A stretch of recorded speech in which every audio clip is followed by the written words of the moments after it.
West Africa in recent times has experienced a number of coups. Just yesterday, a coup attempt was foiled in Benin Republic, or let me say the Benin government took over after a military takeover for some hours. Countries that have experienced coup in West Africa are Niger, Burkina Faso, Mali, Guinea, and most recently Guinea-Bissau. We also have military rulers in Madagascar, Gabon, Chad, and Sudan, though not in West Africa. The botched coup in Benin Republic is what we are going to be having a conversation on this morning. And the program is Issues in the News. My name is Ademola Adeleke, welcoming you on board this morning.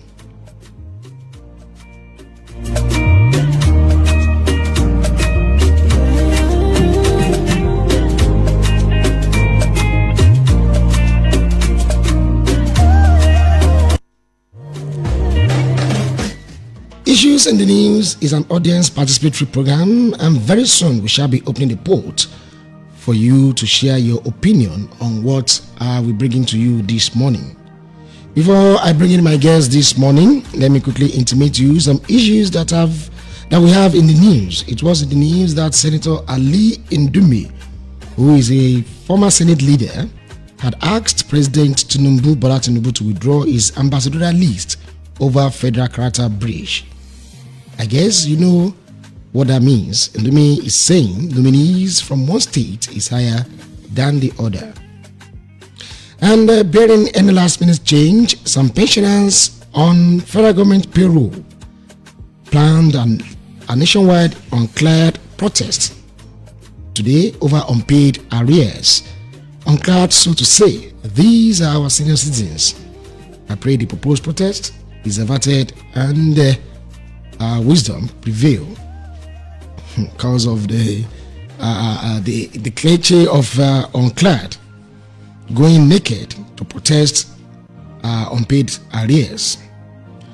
These and other issues in the news. Also, on the lips of Nigerians is the call for the change in the Minister of State for Defense, Dr. Bello Matawalle, questioning what qualifies him for the seat. All that being said, let me take you back to why we are here this morning. This is Issues in the News, and the topic we are looking at this morning is the failed coup in Benin Republic, the lessons to learn from the coup.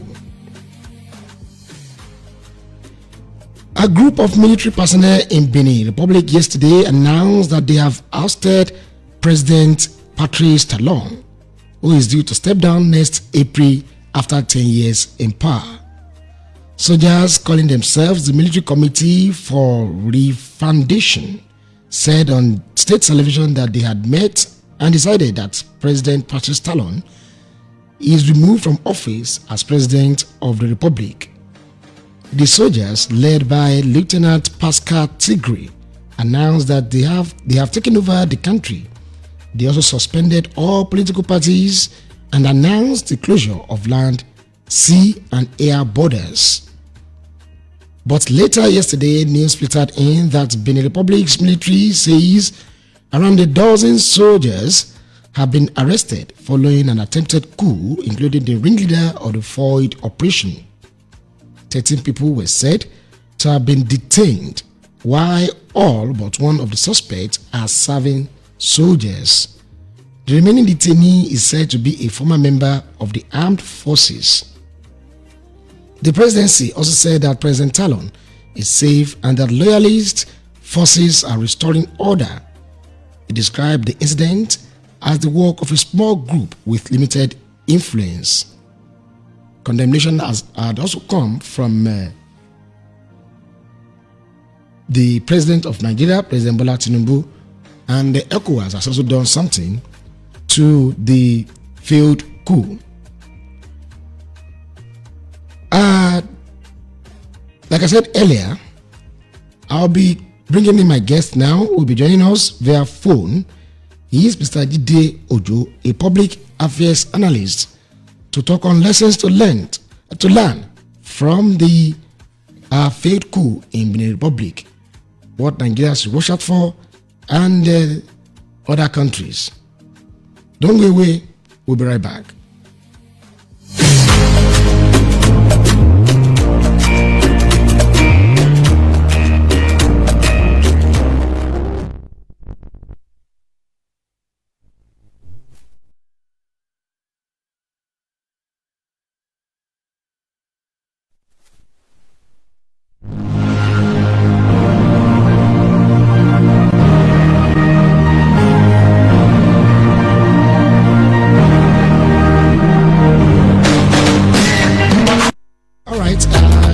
Like I told you earlier, my guest is on with me in the studio, Mr. Jide Ojo. Good morning this morning, sir.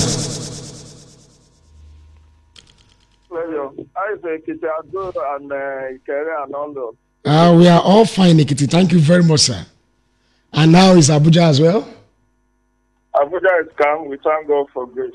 Thank you. Thank God. All right, sir.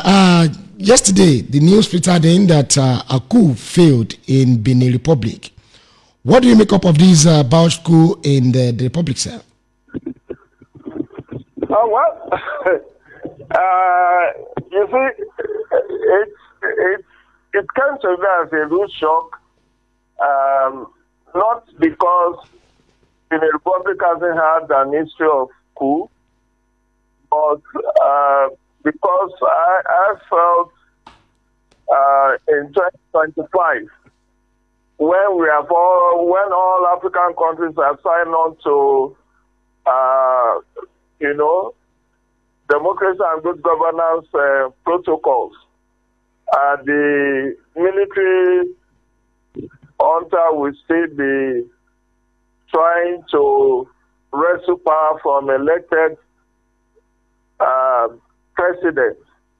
Because it came to me as a real shock because President Patrick Talon is going to end his tenure in April. And he has not signified any interest to sit tight. It would be the constitution of the Republic guarantees a 5-year tenure. And he was elected first in 2016 and got re-elected 5 years after 2017 or 2016. 2016 and then 5 years after 2021. And the next election is due in April. And he has not shown any sign of altering the constitution to stay put. So what would be the excuse of the military guy? The feelings I also got is that he's been governing the Republic very well. He's done so well for the people that they love him. He has improved the infrastructure. He has expanded the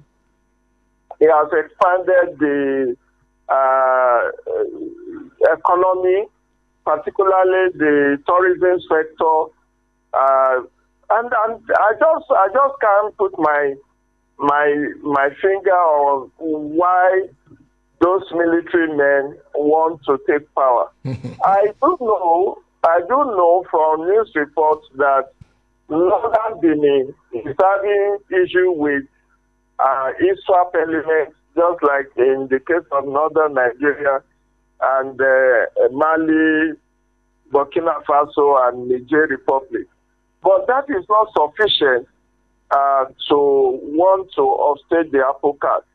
Because at the end of the day, for those who did not live through the military junta, I was born during the Civil War, and I lived through most part of the 29 years of military junta in Nigeria.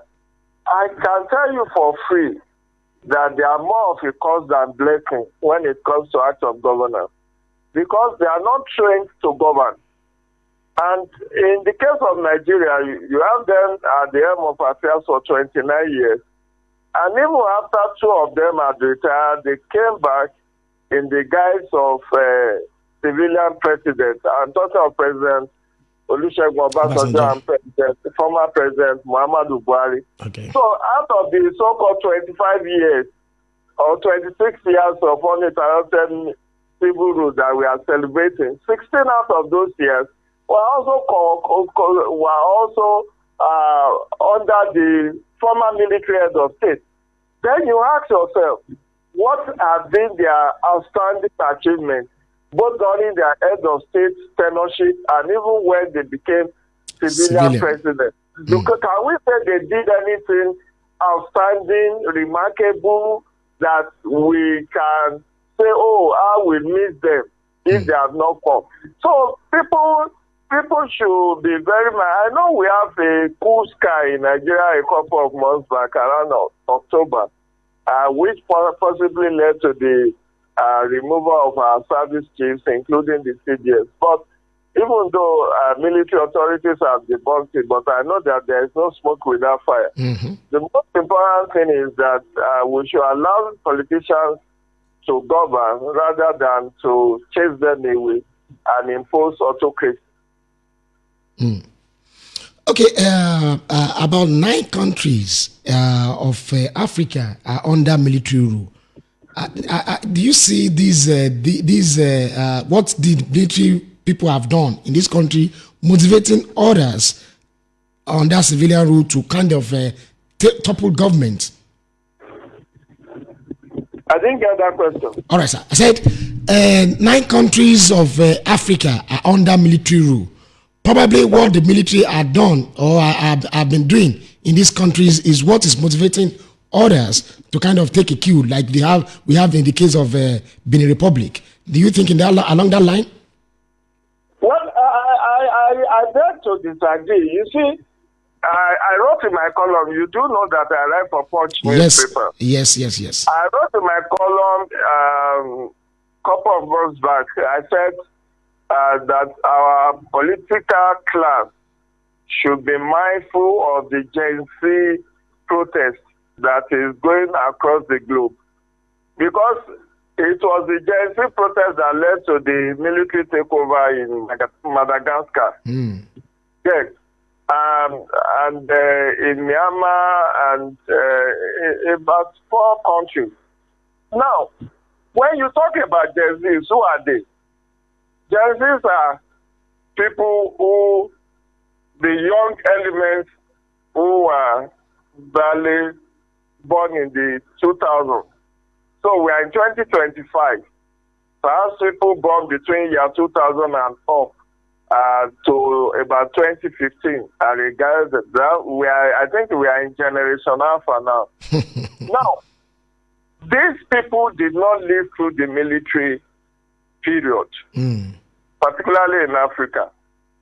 My brother, if you are 30 years, if you are 30 years, even if you are 35 years, you may not know the damage that the military did to Nigerian psyche. You understand? I don't know for other African countries, but you see, that's why African Union and ECOWAS and other international bodies need to do a lot more in terms of sensitization, in terms of ensuring good governance, because we cannot run away from the fact that while military coup is condemnable, we should also not encourage the political class to behave as if there is no alternative to them, as if they are doing us a favor, as if they are the best thing after the birth of Christ. Because before you blame the hawk for wickedness, you must first blame Mother Hen for exposing our children to danger. Look at the state of the political class across many African countries. Take, for instance, what just happened in Cameroon. A 92-year-old man that doesn't know his right from his left, who is just a figurehead. People are governing the country on his behalf. Yes, he couldn't even campaign during this last election. Yet he was said to have won over 90% of the vote. They arrested the main opposition leader, and the guy allegedly died in detention. Now, if you have a military coup in Cameroon, should it surprise anybody? You understand? Look at what just happened in Côte d'Ivoire. Alassane Ouattara was opposition leader before Laurent Gbagbo lost to him. Now, he has done 2 terms and has gone ahead to amend the constitution to allow him for 3rd term. And he just won the 3rd term. So if you have a military, that's a civilian coup as far as people are concerned. Because democracy must respect term limits in office. That was why people like me talk out my neck to condemn 3rd term ambition of former President Olusegun Obasanjo. I wrote about it because the man actually wanted it. The governors wanted it, but the people resisted and the people won. Do you get what I'm saying? Yes, I'm getting. This whole issue of sick-side syndrome is also a recipe for military takeover. When you are, look at what's happening in Uganda. I was in Uganda in 2016 to observe the election. The main opposition there, the main opposition leader there, who happens to be former physician to President, what is his name now? The Ugandan president, Yoweri Museveni. It was his former doctor, personal physician, that was his main opposition leader there. The man was, more or less restricted from campaigning, and eventually what we have had now in Uganda is that Yoweri Museveni has removed term limit. He's out there. He has just won the sixth tenure of five or 7 years. So these are recipes for military takeover. So it's also predictable that when you have countries where there is low or zero tolerance of opposition, where there is persecution, shrinking civic space, lack of human rights, the lack of rule of law, these are recipe for military junta. Because in fact, I remember that the case in Niger Republic, Bazoum, who was ousted before the military guy took over. The guy too, they had a charade of an election in that country, and it was the discontent arising from that made the military to seize power. So when the political class also are misbehaving, it behoves the ECOWAS, behoves African Union, behoves the United Nations to really condemn and get involved. Because this thing has a ripple effect. It's like HIV. If you are not infected, you are affected one way or the other. So you get the statistics that 9 countries out of 54 in Africa are under military rule. But you also fail to mention the civilian coups that are already taking place in many countries, as I've explained in Côte d'Ivoire, in Cameroon, in Uganda, even in Tanzania, where we had the female president rigging herself back into office, and over 2,000 people murdered in post-election conflict. I don't know whether you are aware of that. Who just won the election last month? They have to remove.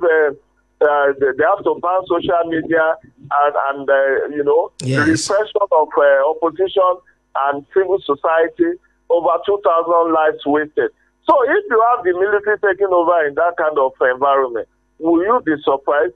So a lot of problems, there is a lot of challenges we have in Africa. And while some of us are uncomfortable with military rule, we must also not fight shy to tell the political class that they are not doing well when there is act of repression and autocracy. Okay, Mr. Ojo, in the case of Benin Republic, there is no sign of sit-tight syndrome. And those who plotted this coup, we were told that one out of the suspects is a serving soldier. Others are former members of the armed forces. What could be their thinking while planning this coup? I didn't quite get the angle. Yes, sir. I said in the case of Benin Republic, there is no sign of sit-tight syndrome in Benin Republic. Yes. Even at that, those who planned this coup, we were told, were former members of the armed forces, while only one suspect out of those arrested is a serving soldier. If a former member of armed forces could be planning to topple government, what would be their thinking? Well, I don't have that information. Okay. That coup was led by a serving lieutenant colonel. Yes, serving. Yes, that's the only person that is serving. Who is a member of the National Guard? And those soldiers we saw on TV who went to the TV station. Yeah. About 12 or 13 of them were all dressed in military camouflage. Yes. So I don't think they were former members of the armed forces. They are serving members.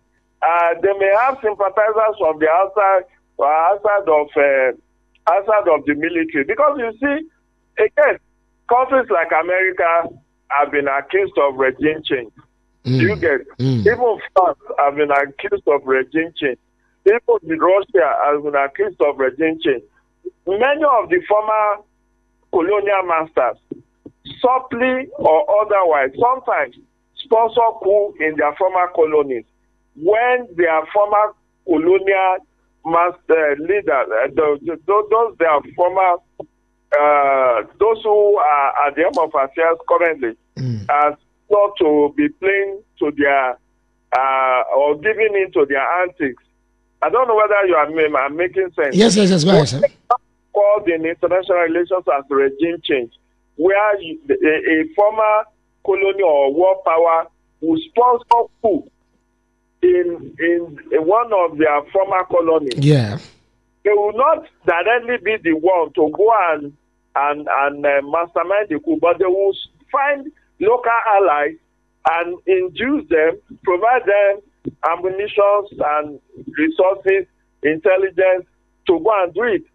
America has been involved in that. France has been fingered a number of times. Several other world leaders have been fingered. So I will not be surprised if this what happened in the Republic is also has some external influence. Okay. Don't forget that many former French colonies are rebelling against France now. I don't know whether you get my dream. Yes. I'm with you. They have even expelled French ambassadors in Burkina Faso, in Niger and Mali. They have now pitched their tents with Russia. I don't know whether you are following that story. Yes, we are following. Their assumption is that France has not been fair to them. Yeah. To the former colonies. They have to have their goods preserved in Paris.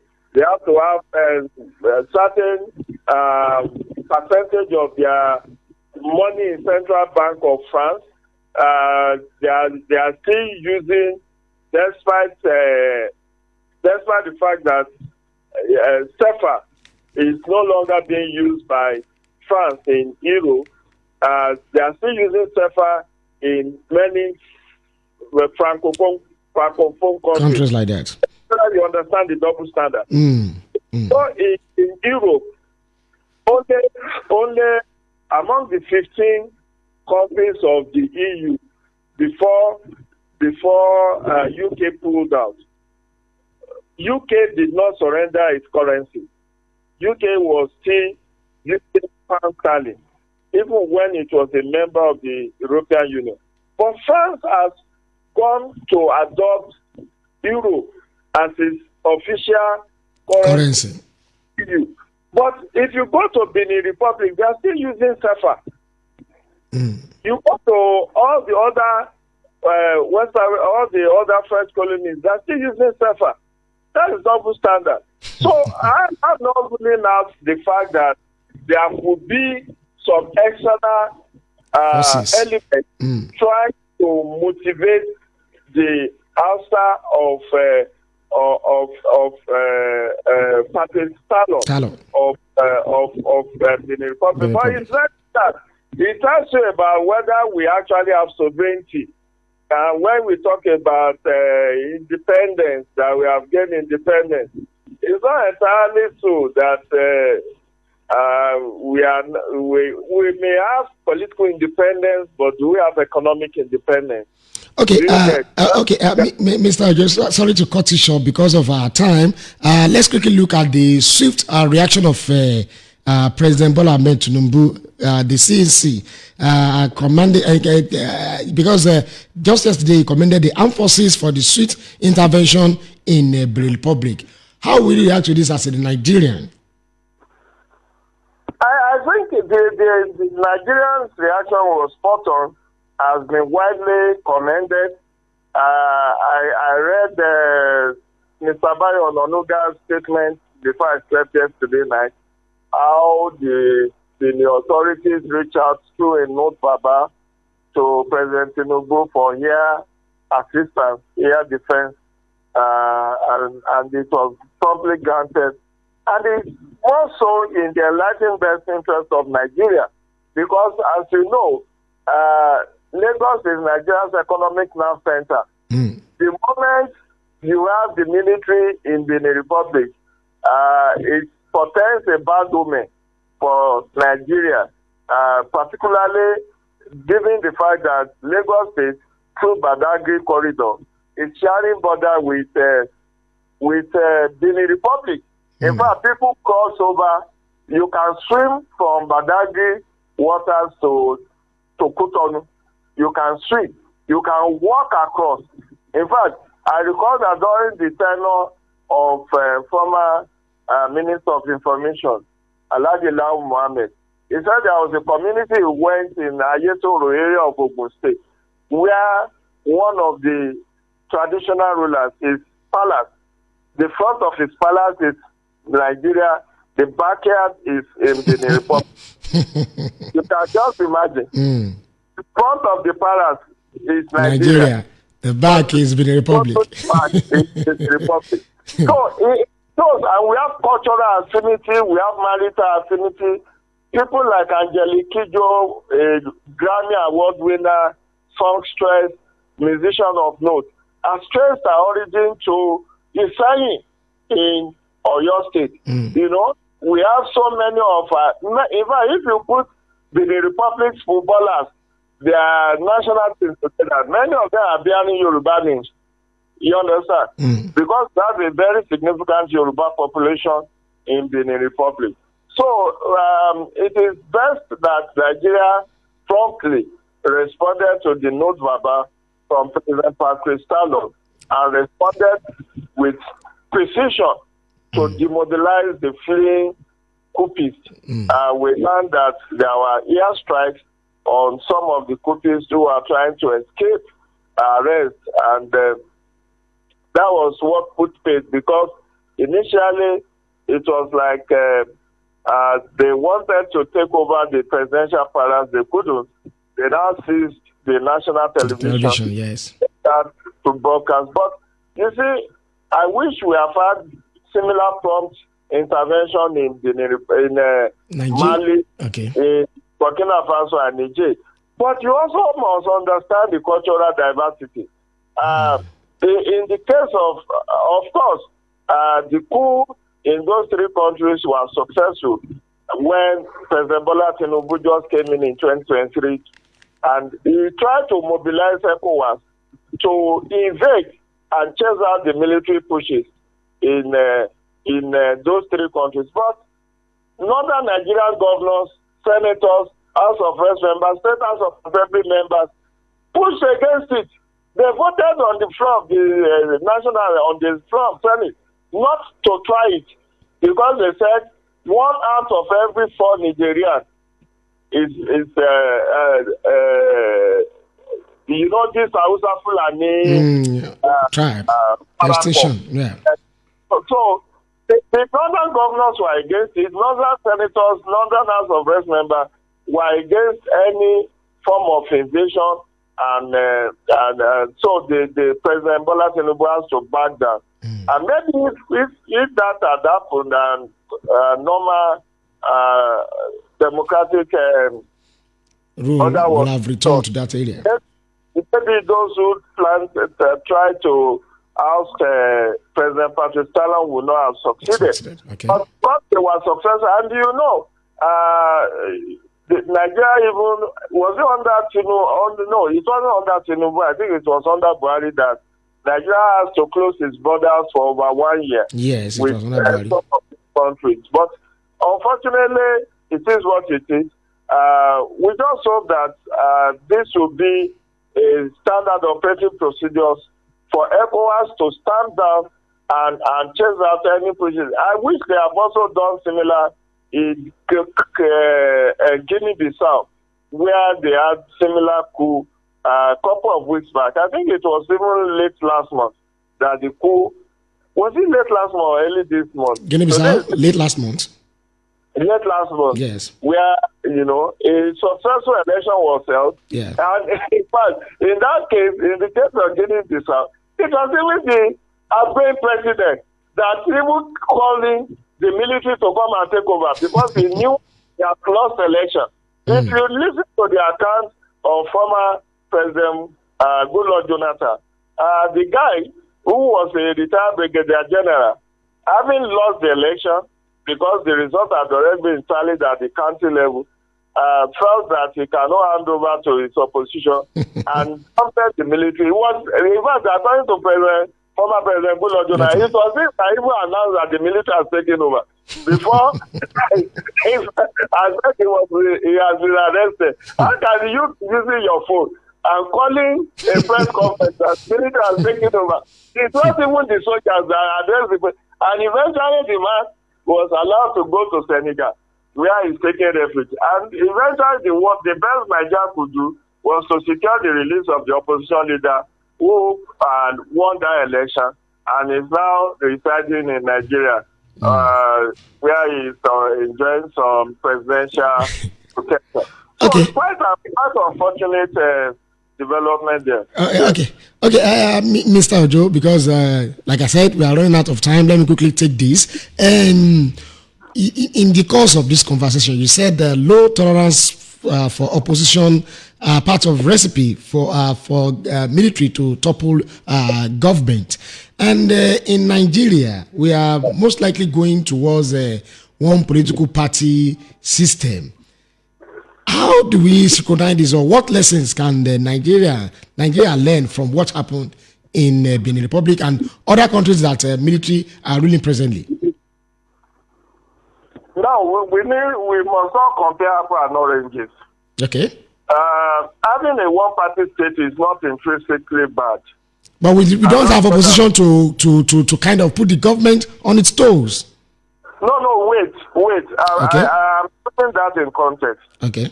I thought about this in my column some months back. We are already a one-party state. But we are a de facto, not a de jure one-party state. Now, what is a de jure? By law. When you say de jure is law, that is by law we are a multi-party state. So, as of today, we still have 19 registered political parties. On the paper. On the paper, not that active. No. Even in practice, we still have 19. Okay. After all, if you go to the House of Reps, we still have about 8 political parties represented in the House of Reps. All right. With 7 political parties represented in the Senate. We still have about 5 political parties represented among the 36 governors. It could be that, like, NPP governor is still one, Labour Party is still one, ABGA is still one, PDP has shrunk from about 12 to 8 now. 6 or thereabouts. Okay. Then that the gain has been majorly to APC. So we are still the jure multi-party state, but we are a de facto one-party state. when you say de facto, it means we have a dominant one-party state. And it's not peculiar to Nigeria. Let me give you an example. When they say how many political parties are there in U.S., people are bound to say we have Democratic Party and the Republican Party. But there are over 100 political parties operating in U.S. I have been there. I was in U.S. in 2010. You get. They have parties operating at county level, at state level, and even at they even have provision for independent candidacy. There are a couple of governors, a couple of senators in the U.S. Senate who are there as independent. One of them is Benin Sanders. He's an independent. He was a former member of the Democratic Party, but chose to run as an independent later. So what I'm saying is that a country could have multiple political parties, but when you have dominant ones, the dominant could be two, could be one. That's when you say de facto one party, de facto two party state. Let's go to UK. In UK today, when they say how many political parties are there in UK, you are likely going to say Conservative Party and the Labour Party. But there are Liberal Democrats, there are several other political parties. In fact, according to the internet sources, there are 8 political parties operating in the United Kingdom. But the two dominant ones that everybody gets to know, who has been oscillating power between themselves, are the Labour Party and the Conservative Party. If you go to Ghana, power has been oscillating between the NPP and NDC since 1992. Do the math. Over 30 years ago, about 32 years ago, power has been shifting from NDC and NPP. So people will tell you in Ghana is two-party state, but there are about 12 political parties that contested the last presidential election in Ghana. So Nigeria is just a de facto one-party state. INEC is about to register additional 8 political parties.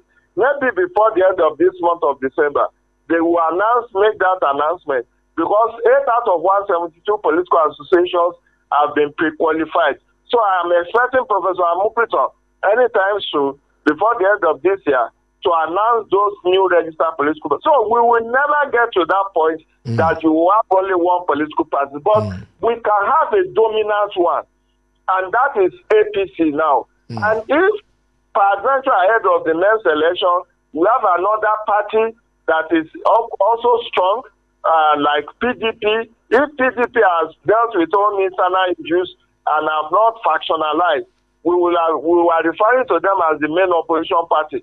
The same thing with the Labour Party. They were referring to them as, but unfortunately, the most parties in Nigeria are factionalized. NNPP, Labour Party, PDP. The only few that are not factionalized are just ABGA and maybe one or two others. So if this, look at SDP. SDP also chased out their chairman.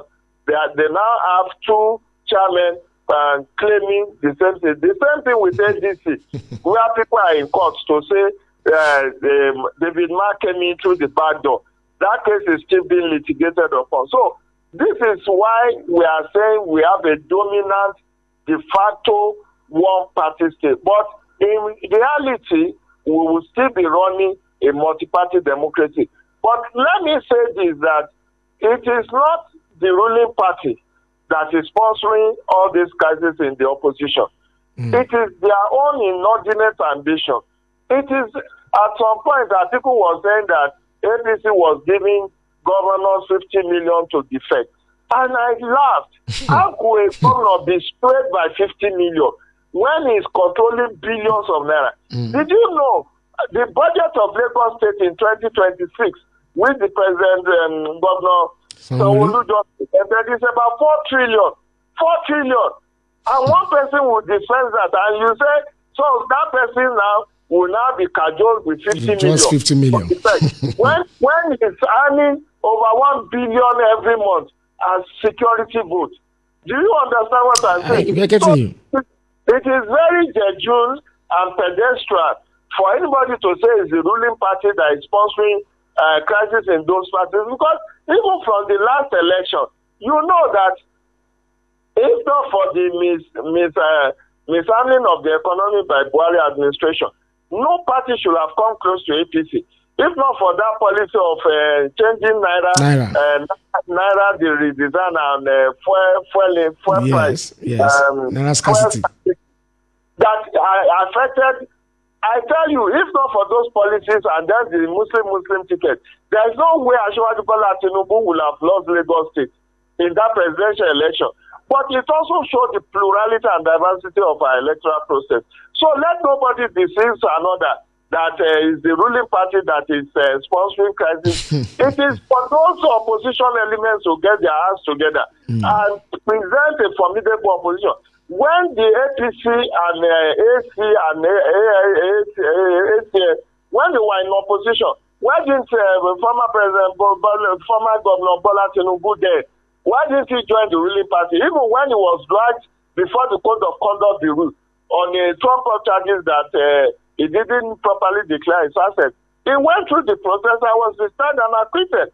But opposition elements will always cry for, they have sent ESPT after sale is because I belong to the opposition. But they will not tell their followers that they actually stole, that they have embezzled the resources of their state. So they want to ride under the toga of they are persecuting me because I belong to the opposition. Okay. But members of the ruling party are also being prosecuted. Yes. The governor of Kogi State is still answering corruption allegations. Mr. Ojo, thank you very much, sir. Thank you very much. I really love your contributions this morning. I know if I allow you, we will not leave the studio this morning, and we have to go because of our other programs have to come in now. Thank you very much for your time, Mr. Jide Ojo, on the program this morning. Always a pleasure, my brother. Thank you very much, sir. Compliment of the series. And you too, sir.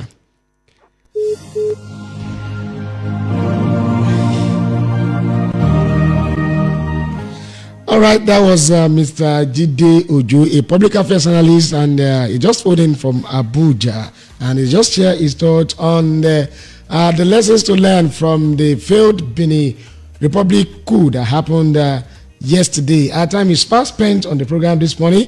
While Mr. Jide Ojo was on, some calls were coming in, but we couldn't pick. We just have like 2 minutes. You can still reach us on the conversation. If you want to join the conversation this morning, you can dial the number 081-301-32097. The number again, 081-301-32097. Let's see if you can take 1 or 2 calls before we leave on the program this morning. The program is Issues in the News, and the radio is Ekiti FM 91.5. And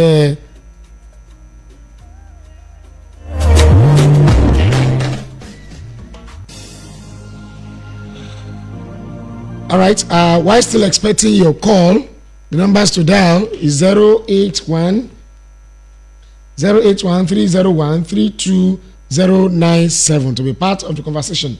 081-301-32097 to be part of the conversation this morning. What we are treating is the Benin Republic coup, the failed Benin Republic coup, lessons to learn.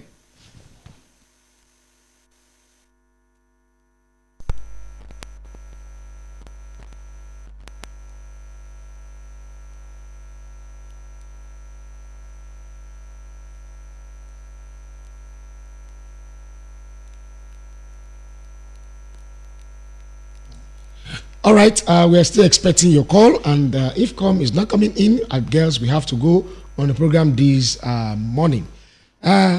Before I go, let me leave you with this message. Do unto others as you have them do unto you, cause positions are transient and life is in circle.